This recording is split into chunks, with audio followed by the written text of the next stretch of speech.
I was told a story recently about a startup in Silicon Valley.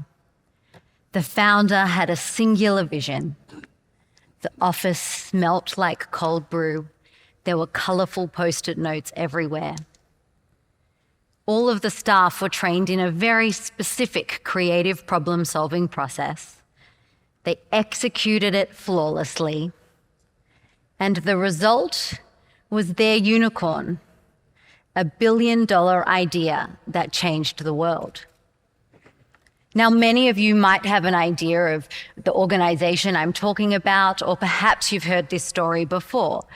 And all of you would be correct, because this is the story that is told about how innovation happens. I've read it in countless articles. I've seen it idealized in movies and in TV shows. And for a long time, I even believed it. When I moved to Silicon Valley more than 10 years ago, honestly, I thought it was a foolproof kind of magic. But here's the thing, none of it's true. The problem with that is that this story has become a myth. And companies, organizations, governments, schools are investing a lot of money in trying to bring that story to life. They implement very specific creative problem-solving processes, hoping that the resulting gift will be innovations. But this approach separates the human from the innovation and instead makes it the consequence of a map. Now, you can have the best map in the world, but if you're standing in the wrong terrain, you're still going to get lost. For example, if you have a colleague who comes up to you and says, "Hey, I hear that you're going on holiday. I have the best map. I use it every holiday. You should take it on your holiday. And every holiday I go on, it works perfectly. It's incredible. On your holiday, it will also be incredible." Great, okay. So you take the map and you're on your holiday and you open up the map and you start looking around and you're like, this doesn't really seem to be working, but they said it was the best map, so I should keep trying. So you keep trying and eventually you get lost. Well, you turn over the map and what you see is that the map is of New York City and you're standing in the middle of Bangkok. That's what happens when we equate innovation with following a process map. I'm not saying process maps, methods, and tools aren't very useful. In fact, I love them. I teach them as scaffolds and as communication tools. But they isolate the human from the creativity. And creativity is an incredibly human endeavor. It's people who come up with ideas, people who test them, people who take them out into the world and bring them to life.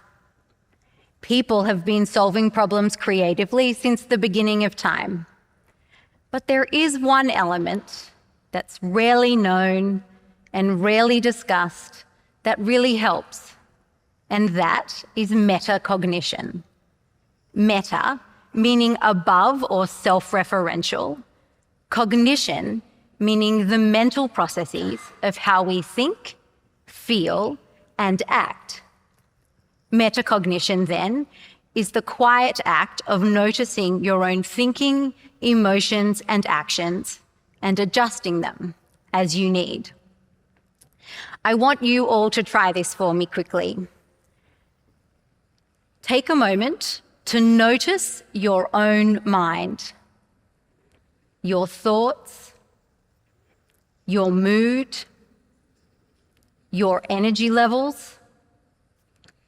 That quick act of noticing is the start of being metacognitive, and it's the start of every creative leap ever made. Metacognition helps us in 3 key ways. Firstly, it helps us have awareness over our own thinking. It's the shift from, I can't come up with any more ideas, to, I think I'm judging the ideas before they come out of my mouth. Maybe I need to stop that and focus on generating. So if we were to try that now, that would mean taking a minute to notice how you're listening to me. Are you leaning forward, trying to capture every word? Are you sitting back, letting your mind wander and make connections? Or perhaps you're thinking about something entirely different. Notice, then figure out what your goal is for the next few minutes of this talk. Choose a strategy to move forward. That is metacognition. Second, metacognition helps us avoid mental traps. Creative problem solving is full of pitfalls. There are dozens of recognized cognitive biases, fixations, assumptions. Most of the time when we're stuck, we don't even know we're stuck. That's where metacognition helps. It helps us be aware of all of these pitfalls. It helps us navigate them, around them, or out of them. I bet that some of the people here want to say to me, Tess, metacognition won't work in my organization. And you might be right, but that snap judgment, that's one of those cognitive biases. The ability to think about it, notice it, and consider more intentionally, that is metacognition. The third thing metacognition helps us do is thrive in uncertainty. The world is complex, change is constant, and to survive, we need to face ambiguity head on. But a lot of the times we shy away and look for comfort. If any of you have maybe reached for your phone in the last few minutes, this isn't a judgment, we all do that. We all reach for certainty or comfort in the face of uncertainty. But noticing that you're doing it and making that really intentional choice about if you want to, that is metacognition. Metacognition is the special thing that makes humans part of creativity. In fact, in one study at the University of Kentucky, students who were in practice of metacognitive skills while engaging in creative problem solving had twice as many ideas as their peers. They also had ideas that were 3 times more original than their peers. And their final work products were evaluated as better and more innovative by experts. So metacognition gave them more ideas, better ideas, and stronger final work. In another study at the University of Virginia Technology, high-performing creative problem solvers were shown to have metacognitive skills. When their strategies stopped working, they shifted them. When they got stuck, they would adjust their approach. That is what metacognition lets us do in creative work. Rather than walking through a city with the wrong map, in the wrong terrain, it's about lifting your head up, looking around, and starting to navigate. In fact, I saw this in my own research. I did a study with leading innovation consultants, and what I noticed most interestingly was that the skills that made them excellent were their metacognitive skills. For instance, one of them, Alexis, a senior sector leader, was really struggling in her everyday interactions with interviewees. She noticed that the jargon they were using, the acronyms, was overwhelming her. And so she decided she needed to shift how she was managing that so she could get the most out of the interviews. And so what did she do? She implemented a strategy. She jotted down the acronyms as she heard them. She waited to decode them to the end of the day. And as a result, she was more present and able to generate more impactful insights from those interactions and ultimately come up with better ideas. Similarly, another consultant, Judith, had a completely different challenge. She had to take on building a product she'd never ever built before. Before she started, she recognized that usually when she went about something like this, her tendency was to try to make it perfect, hidden away, only showing it at the end. But this time, she remembered that that hadn't worked out so well for her the last few times. And so instead, she decided to share unfinished work frequently, seek feedback, and iterate quickly, ultimately leading to a final product in half the time it normally took.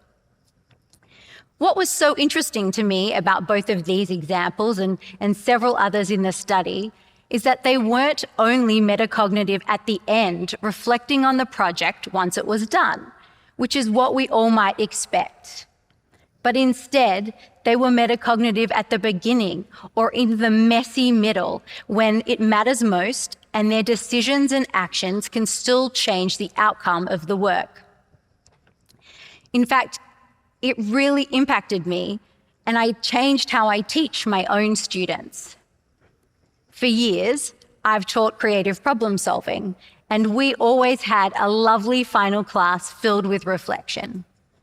My students would stand in a circle, they would share these great insights and be very metacognitive, and it was delightful and thoughtful, but it was also too late because nothing that they said in that moment could change the course of the work that they did.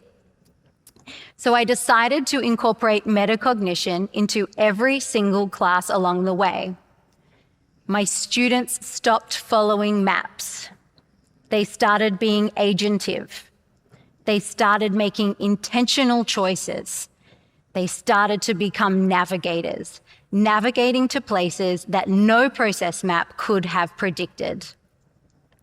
And this is the real beauty of metacognition. It's how we navigate forward when the terrain is uncertain and the map runs out. It made me look around and see what other design classes were doing. And I recognized that actually we are really focused on teaching processes and maps and methods and tools.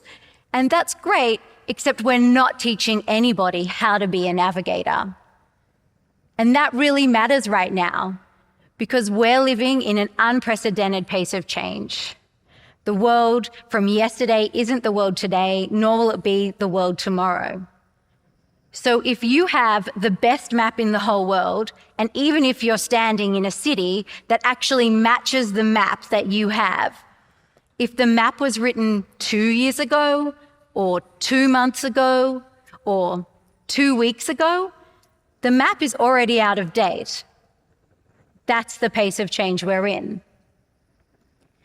If we want to venture into the future or go beyond the horizon, then we need navigators. Navigators who can adjust, think about their strategies, look where they're going, and get there. So next time you need to engage in some creative problem solving, I want you to do a quick check. I want you to notice your own feelings, thinking, and actions. I want you to name what's going on for you and where you need to go. And I want you to navigate there with intentional choices. To notice, to name, and to navigate. If you do that, the map stops leading you. And if you do that, you'll be able to venture beyond the horizon.